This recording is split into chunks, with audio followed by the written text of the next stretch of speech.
Bonjour mes amis, voici quelque chose que j'entends quasiment tous les jours au téléphone quand quelqu'un prend un coaching avec moi. Cette phrase c'est Antoine, s'il te plaît, donne-moi une technique magique pour que mon ex revienne. Donne-moi un SMS qui fait que j'ai rien à faire et l'autre va retomber amoureux de moi. Donne-moi une petite astuce de quelque chose à poster sur les réseaux sociaux pour que l'autre revienne directement sans que j'ai rien à faire. Et il y a deux choses que je dois rappeler par rapport à ça. Le premier, c'est que si vous avez déjà suivi des vidéos de cette chaîne, c'est pas du tout comme ça que ça fonctionne. C'est pas l'autre qui, par un coup de claquement de baguette magique, va revenir. Il va falloir travailler sur vous. C'est la première chose. Deuxième chose, c'est que si un SMS suffisait à faire revenir l'autre et le faire tomber fou amoureux, c'est qu'a priori, il y aurait de la magie dans l'air, ce qui n'est pas le cas. Il n'y a rien de magique sur Terre. Encore une fois, si jamais un seul SMS le faisait revenir, probablement que dans une semaine, ton couple exploserait à nouveau. Il va falloir qu'on pense différemment aujourd'hui, et on voit tout ceci juste après le jingle. Le grand amour ne devrait jamais s'arrêter. Je récupère mon ex.com. Avant de démarrer, si vous le souhaitez, abonnez-vous à la chaîne. Il y a aussi un quiz qui s'appelle « Quelles sont mes chances de récupérer mon ex ?» qui est juste là. Et si votre cas est spécifique, contactez mon équipe. Je vais commencer par un terme qui a l'air compliqué qui s'appelle « auto-tromperie fonctionnelle ». Il faut à peu près 15 secondes à un être humain pour croire en son propre mensonge. Admettons que je me sois disputé avec un ami hier soir. Au début, je vais me dire, j'ai eu tort, j'ai dit la mauvaise phrase. Et puis, je vais rejouer le scénario dans ma tête une fois, deux fois, trois fois, cinq fois, jusqu'à un moment donné où j'arrive en me disant, finalement, j'ai bien fait de dire ça. C'est l'autre qui a mal réagi. Il l'a mal compris. Il est bête. Il a jamais eu d'humour, etc. J'ai réussi à recréer une réalité alternative dans laquelle finalement je me dédouane de tout ça. C'est l'autre le problème. Et même si jamais je vais voir des amis le lendemain et qui me disent tu t'es disputé avec un tel, je vais répondre non, non, c'est l'autre qui a mal compris, comme toujours. J'aurais réinventé une histoire et il m'aura fallu 15 secondes pour m'auto-tromper ou pour changer la réalité et recréer quelque chose d'alternatif. Une nouvelle version dans laquelle finalement j'ai pas tant de rôle que ça. C'est pas tant de ma faute. Ça vous dit quelque chose ou pas? Parce que généralement c'est ce qu'on se dit après une rupture amoureuse. Au début on se dit j'ai déconné, c'est de ma faute, j'aurais pas dû faire ça. Et puis ça commence à se transformer. Ouais, finalement cette personne a toujours été instable, il y a toujours eu des problèmes. Moi, j'ai été presque parfait là-dedans. Tout est de sa faute au final, j'ai bien réfléchi. Finalement, j'ai pris les bonnes décisions. C'est l'autre qui m'a pas compris.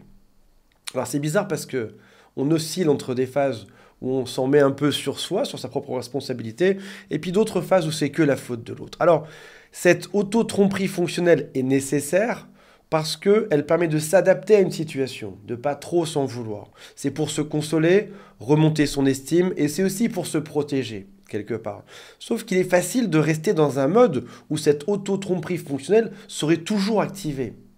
Ça s'est mal passé, l'autre est parti, et quand tu t'en plains auprès de tes amis, plutôt que de te mettre en cause, tu vas dire non, c'est de sa faute, c'était un sale type. Et tes copains te regardent et ils te disent oui, oui, en effet, tes copains ils sont là pour ton bien, ils sont là pour te dire exactement ce que tu veux entendre après une rupture amoureuse. Oui, oui, c'est vrai, oui, tout à fait, oui.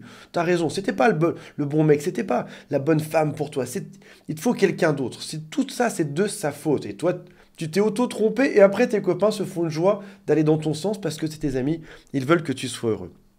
J'ai bien aimé cette photo aujourd'hui. Une femme qui dit « Je suis triste aujourd'hui ». Elle a 300 personnes qui viennent lui parler. Un homme qui dit « Je suis triste aujourd'hui ». Il y a juste une bière en face de lui. Bon, bref. Passons à la suite. Vous savez quelque chose. Je ne vais même pas vous l'apprendre, vous le savez. Si un couple se remet ensemble et aucun des deux n'a changé, qu'est-ce qui va se passer? Il y aura exactement le même résultat au final. Mais ton cerveau, dans un espèce d'excès d'optimisme ou de mirage psychologique, se dit « Allez, ça va le faire. Il faut juste que je trouve le bon SMS pour que l'autre revienne. » Non, stop.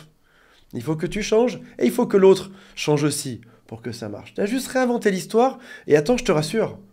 Ton ex a aussi réinventé l'histoire de son côté.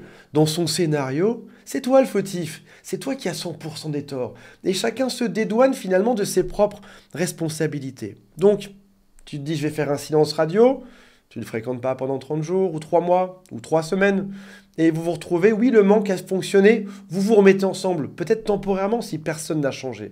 S'il n'y a pas eu de modification profonde de ta posture, de ta psychologie, de ta manière de te comporter, et pareil chez lui, ce sera pareil après. Beaucoup de couples se remettent ensemble après le silence radio, puis patatras, rupture à nouveau. Je te propose qu'on fasse le travail inverse aujourd'hui, c'est-à-dire qu'on revienne dans la réalité.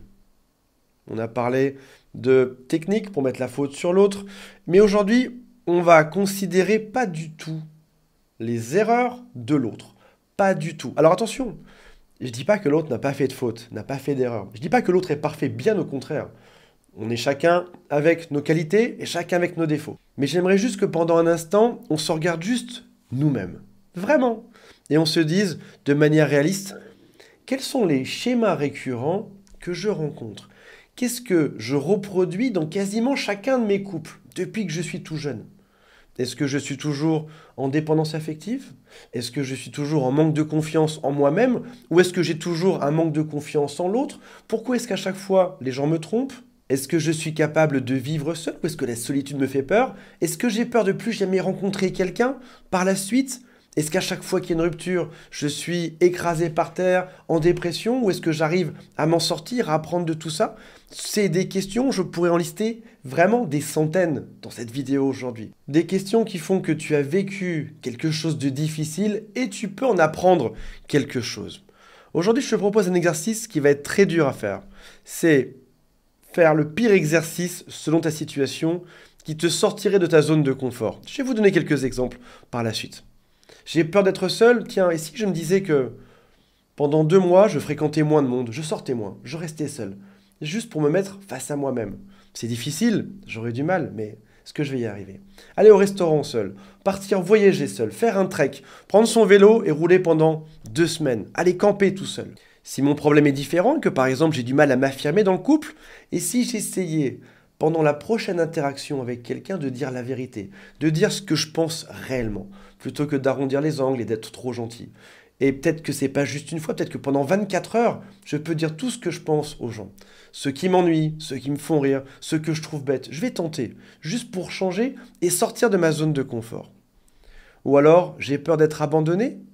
Et si je me réalisais une vie qui était si chouette que déjà seul, je serais heureux. Je vais me créer une maison, peut-être que je vais aller m'acheter un appartement, peut-être que j'aurai un chien, un chat, peut-être que je vais changer de travail, peut-être que je ferai la plus belle décoration possible juste pour moi aujourd'hui.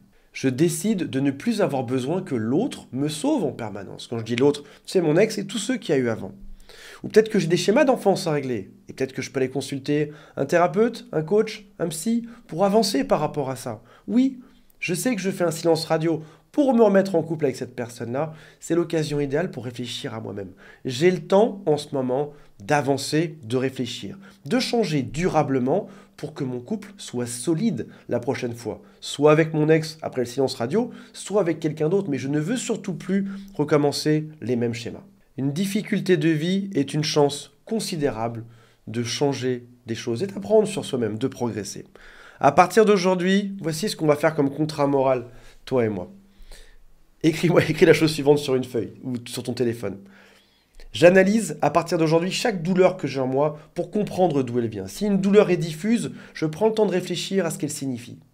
Je suis triste ce matin parce que mon ex m'a quitté. Qu'est-ce que ça signifie précisément? Je suis triste parce que j'ai personne dans mon lit ou est-ce que c'est parce que j'ai pas mon ex dans mon lit? Ce sont deux choses très différentes.